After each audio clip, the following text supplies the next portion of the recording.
Nobody likes a tax, but you got to get the bills paid. Let me ask you about, what in your consideration are the policies that cultivate prosperous states? And what are those policies that, and among those policies are ones that you're going to focus on as governor? There's several.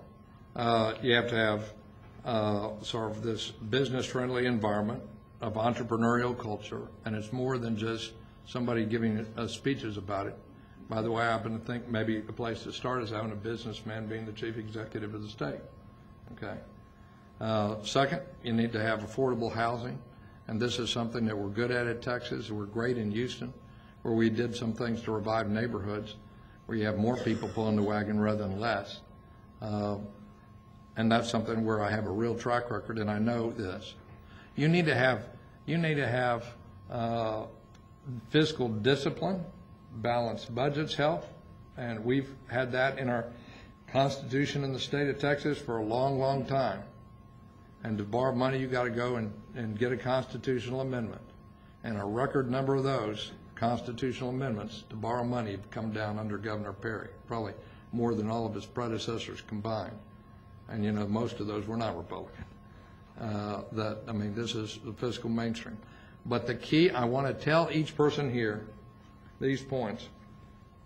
When I was on the executive committee of our Chamber of Commerce, which I was for many years before becoming mayor, we would have this meeting where we would invite the employers that were members, employers that were members, but they weren't on the board of this chamber, and we would have this roundtable conversation, and we'd go around and we'd say, identify yourself, say what your business was, your business line was, and what the biggest impediment or two for expanding and growing your businesses, okay? And for years, we got about, I'd say 30 to 40 people. You go all the way around the room, and they would be identifying two things, every person. Number one, we need to be able to attract workers that we have skills. We need to improve the quality of life in the neighborhoods, because we're competing with Charlotte, we're competing with Portland, we're competing with Denver, we're competing with these places, and employee relocation can be tough for us.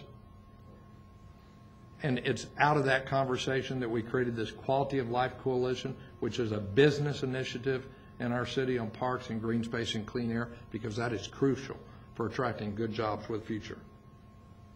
And the second, and I understand that. And the second thing is a skilled workforce. That is a key. Any community that has an affordable cost of living, that also has a deep, skilled workforce, will be able to attract jobs. And I will tell you that as mayor, I made cold calls on businesses, and we had more job growth in this community than, 30 some odd states combined in the metropolitan area when I was mayor. I would make calls on that community, and those are the things that employers are really looking for.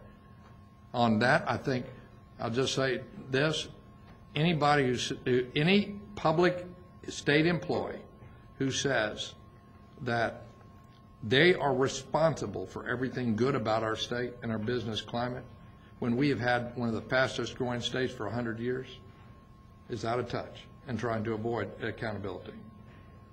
You're not running for Congress or the Senate, and so you would not deal directly with an issue like cap and trade, which is being done for the purpose of global warming. But you are running for a state that would probably be more affected by that than any other governor of the state. Right. Your thoughts on both global warming and cap and trade? Well, let me start with cap and trade. When was it? I've given a lot of speeches in public forums because I've been in the energy business and for decades worked on energy policy to strengthen our domestic energy industry. That I think cap and trade is not the right way to address, the global warming. I can give you, if you want to reduce greenhouse gas emissions and keep energy secure and affordable, there's three things that you got to do. If you do these three things, it'll work. If you don't do these three things, it won't work. You got to have better efficiency of use of fuel that's in vehicles. If you don't do that, you will not cut imports. We got to do that. If we're going to cut imports, which make our nation vulnerable. The second thing is you got to have more efficient use of the energy used in buildings. That's how we were able to provide far more services to far more people while I was mayor, because we paid attention to that. And we cut the energy consumed by 6% by the city of Houston, which was the largest consumer in the region. Energy efficiency works on buildings. And the third thing you got to do is you got to have some cleaner fuel substituted, like domestic natural gas and renewables, for dirtier fuels such as coal. You do those three things.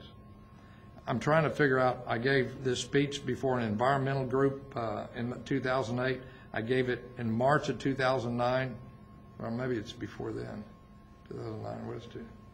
Take that back in 2007 and March of 2008, the Greater Houston, or somewhere. Now it's to the Greater Houston Partnership Energy Conference. I think cap and trade, there's a lot of problems, but whenever you have a trading system based on estimates, then you have a potential for real problems.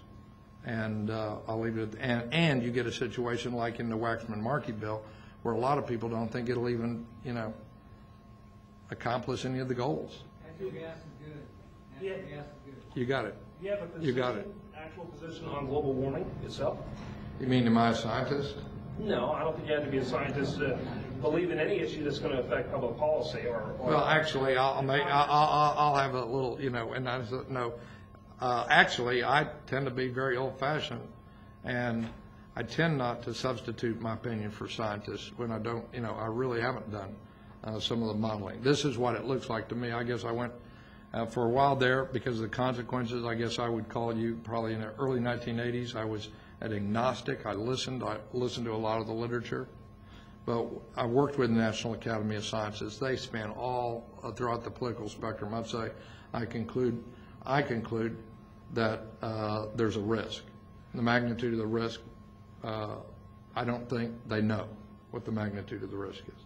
But you can't do something where you're saying, hey, look, and believe me, look, why do you think people in Australia and Arctic have changed their mind, okay? There are some things, if you say there's a significant risk of something where the consequences are very bad, you don't wait until you know for sure to try to do stuff to minimize the risk. Does it mean we go cold turkey from hydrocarbons? Absolutely not. That's ridiculous.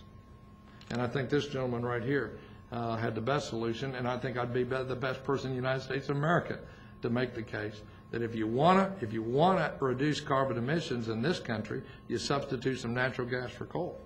And that's an industry that I've been involved with for 30 years. One of the big issues, obviously, and one of the hottest political issues for 2010, of course, is the health care issue, which puts mandates on every single state, financial mandates.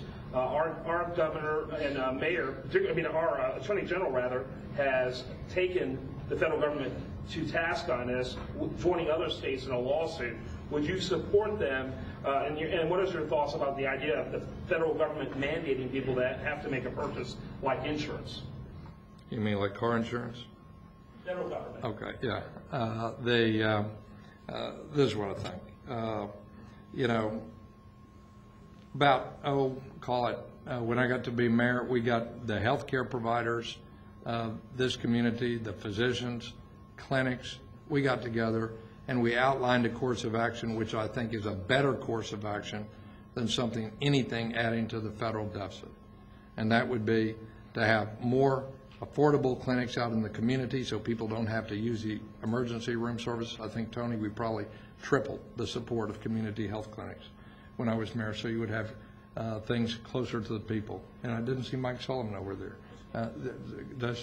And then we have a product that we rolled out with Harris County that we've been fighting for years, which is an affordable product for the employee and employer. We focus grouped it. Now, it won't cover everything. It doesn't cover like 2 months at MD Anderson, but it will cover over 80% of the average American's medical needs, including primary care and all surgery.